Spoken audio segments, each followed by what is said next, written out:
சும்மா பக்கத்தில் புஷியானதை வச்சுக்கிட்டு மாநாட்டில் எப்படி நடத்தி காட்ட முடியும்? அதெல்லாம் அவங்களால முடியாது. அப்புறம் மழை பெஞ்சிரும், மழை பெஞ்சு எல்லாத்தையும் கெடுத்துரும். ஏன் என் கூட இருக்கிறவங்களே கூட தான் சொன்னாங்க.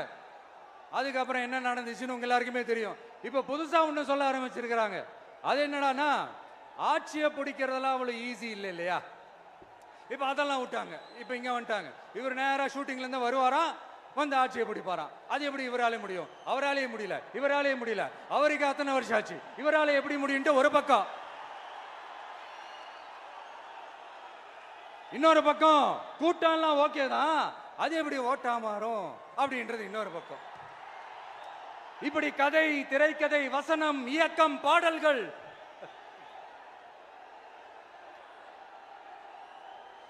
அதனால இந்த அரசியல் ஆய்வாளர்களுக்கு நான் சொல்றதெல்லாம் உன்னே ஒண்ணுதான், நல்லா கேட்டுக்கங்க. இந்த விஜய் ஏதோ இந்த பல லட்சம் பேர் கூடுற கூட்டத்தில் மட்டுமே இருக்கிறாரு அப்படின்னு மட்டும் தப்பு கணக்கு போட்டாதீங்க. ஏன்னா நம்மளுடைய இந்த கூட்டம் வெறும் ஓட்டா மட்டும் இல்லைங்க, வரப்போற தேர்தலில் மக்கள் விரோத ஆட்சியாளர்களுக்கு நாம வைக்க போற வேட்டா,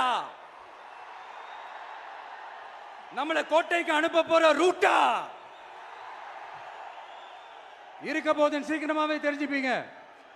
ஏன்னா கோடிக்கணக்கானவங்களோட ஹார்ட்லயும் வீட்லயும் ஏற்கனவே ஆல்ரெடி உயிரா, உணர்வா, உறவா இருக்கிறோம். நம்மளுடைய கனெக்ட் எல்லாம் வெறும் மக்களோட மட்டும்தான். நாம யாருன்னு அவங்களுக்கு தெரியும், அவங்க யாருன்னு நமக்கு தெரியும்.